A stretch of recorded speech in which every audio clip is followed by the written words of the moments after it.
Paula Dobriansky is an American diplomat, public official, and foreign policy expert who served as Undersecretary of State for Global Affairs and the President's Envoy to Northern Ireland.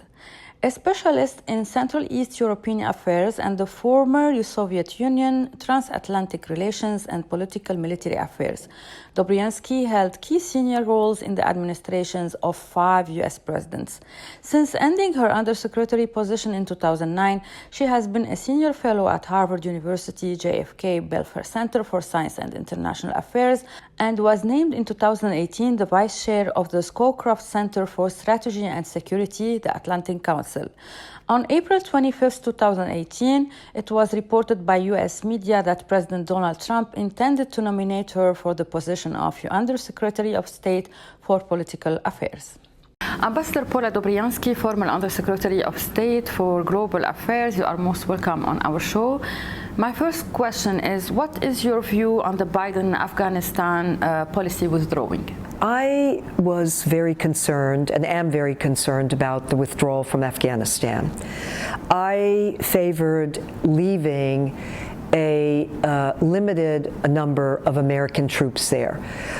Some had spoken about 2,500, some were a little bit more, but I think we should have left a number of troops in Afghanistan.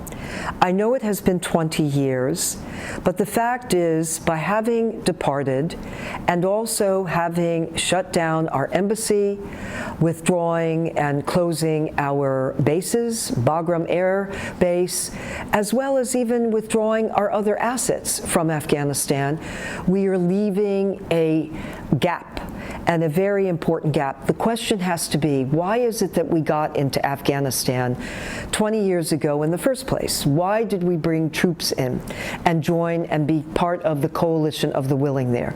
We were there because Afghanistan became a haven for terrorism. And by withdrawing now and not leaving any kind of asset there, we leave ourselves open for the rise of terrorism again, not only the Taliban, but even their announcements recently about ISIS. And then you have Al-Qaeda. There's a great concern that we will see this rise as a terrorist haven again in Afghanistan, which will be of great concern for America's national security interests, no less peace, stability, and security for the region. You talked about the risks associated with withdrawal of troops. How now we can handle the situation? Well, we are leaving a gap and basically a vacuum, a power vacuum which appears to be filled and being filled by not just the Taliban, but also, as they announced recently, that, ISIS can certainly be here, as well as Al-Qaeda. So there is a vacuum, and that vacuum we are very concerned about. We do not want to see Afghanistan become a terrorist haven again. By having withdrawn, we make ourselves vulnerable to that. And if I may just add briefly, I think it was also very upsetting, the fact of how we did the evacuation. There are still many Afghans and also foreign nationals, others who want to be evacuated from Afghanistan and who have been left behind. And the way this was handled was not only chaotic, but tragic, truly tragic. Did it have to be this way? No, absolutely not. You are a top expert on Russia and Ukraine. Is Russia now a competitive, strategic rival to the United States? Yes. Russia is a competitor to the United States. In fact, during the Trump administration, there was a national security strategy document that had been released. And in that document, it said that this is a time of great power competition. The United States vis-a-vis both China and Russia. Some these days, some experts discount Russia. And the reason why is because Russia has been in dire economic straits. But we need to remind ourselves that Russia is in possession of a substantial number of nuclear weapons. Russia also has been very engaged in the Middle East, in other locations, such as Ukraine, clearly, as you just asked. So it is a disruptor. To neglect or to view Russia as not being a great power competitor, I think would be really missing the very actions that Russia has been undertaking, which has been very disruptive, not just to the United States, but to other countries and other regions as well. Is Russia gaining from the American loss in Afghanistan? Well, we already have witnessed that, in fact, the Russians made announcements about how they will retain their embassy there, how they will also engage with the Taliban in Afghanistan. So I think it's a double-edged sword for the Russians. I think on one hand, it's an opportunity because there is a power vacuum in Afghanistan, and so Russia wants to be perceived as being a player, as being maybe a deal maker, a peacemaker. On the other hand, I know that Russia is very concerned, as is China, about the rise of terrorism in Afghanistan. Both countries have been very concerned about a terrorist activity on or near their borders. So from that standpoint, I think you can imagine that Russia will be very concerned. We also know that it was Russia that invaded Afghanistan decades ago, and I don't think it wants to devote any of its resources again to instability on its border. Is Russia now becoming a strategic partner with China? Russia has become newly aligned with China. We have witnessed over, I would say, the last decade, a closer relationship politically, economically, and militarily. Russia has given China vital military assets, which has enabled China to grow its military foundation and base. Russia also significantly has engaged and enhanced its economic trade with China. Significantly, one of the deals that had been languishing for quite some time was an energy deal, which in the end that Russia concluded with China. Why was this significant? It was significant because Russia in the end did not get a good bargain from that deal, but it was willing to go ahead to kind of show and demonstrate that it has a closer relationship with China. And then let me mention politically, significantly, both Russia and China have indicated that they do not accept Western values, that the ideas of democracies, the United States, the West, these are not the ones that are being embraced. And they have made statements about their goals and their objectives in diminishing American influence and power abroad, that they've stated outright that that is a specific goal. So that also has brought them more closely together politically. And I think we're going to see more of that in the future. Ambassador Dobriansky, your comment on the Biden administration elevation of the Quadrilateral security dialogue of which India is part? The Quadrilateral Security Dialogue is a very important dialogue and framework. That dialogue actually was born in 2007 when Japan announced the formation of such a dialogue. And it was formed in 2007, and the primary reason why, there was great concern about, at the time, China growing its military base and wreaking havoc throughout the South China Seas. There were maritime issues. There were issues about the islands of the South China Seas. So fast forward, we look at it now, significantly both India, Australia, Japan, and the United States come together for a military exercises. They're known as the Malabar exercises, and this is continued. And why is it important? Because it demonstrates a purpose, a unity of purpose. It is a type of deterrent against the rise of China in Asia and in the Indo-Pacific. And let me add something, because we know this is a time of the pandemic and how many countries are dealing with the pandemic. Significantly, there was also a meeting of what we call the Quad Plus. It's not just the 4 countries, but they invited in South Korea, New Zealand, and even Vietnam to discuss how we should deal with the pandemic going forward. What about medical supplies? There was a great concern that during the pandemic that China China had literally cut off exports of important equipment, you know, the face masks, as they call it, personal pandemic equipment.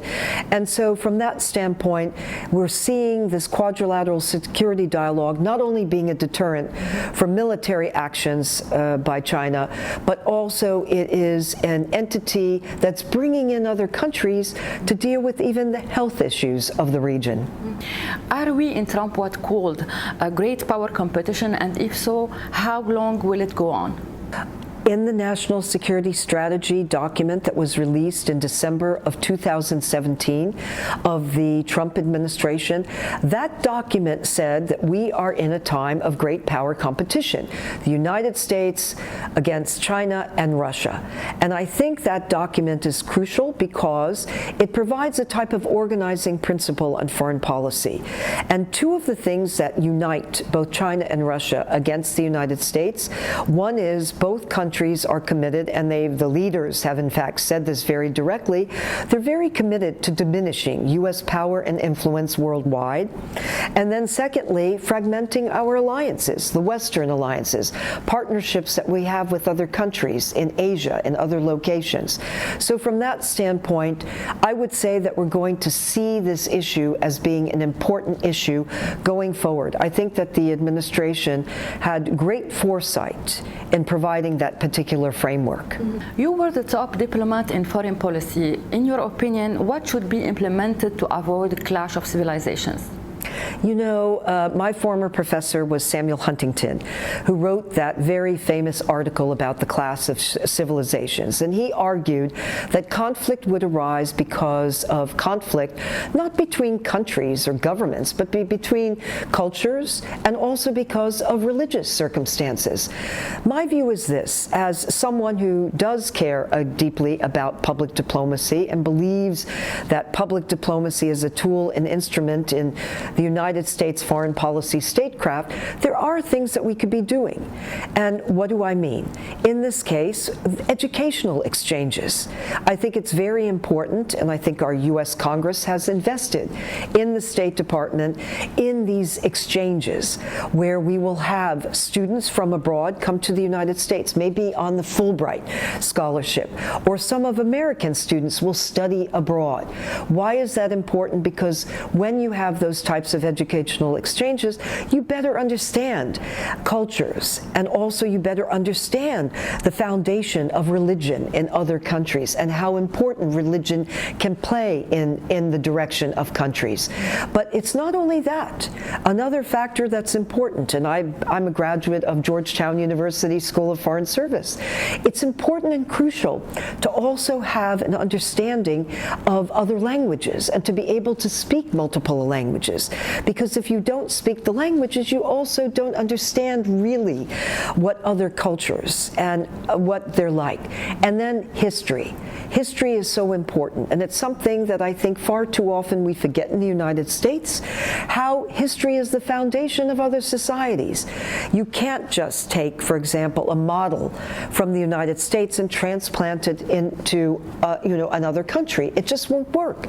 You have to look at what is the culture, what is the history, what is the foundation of that society.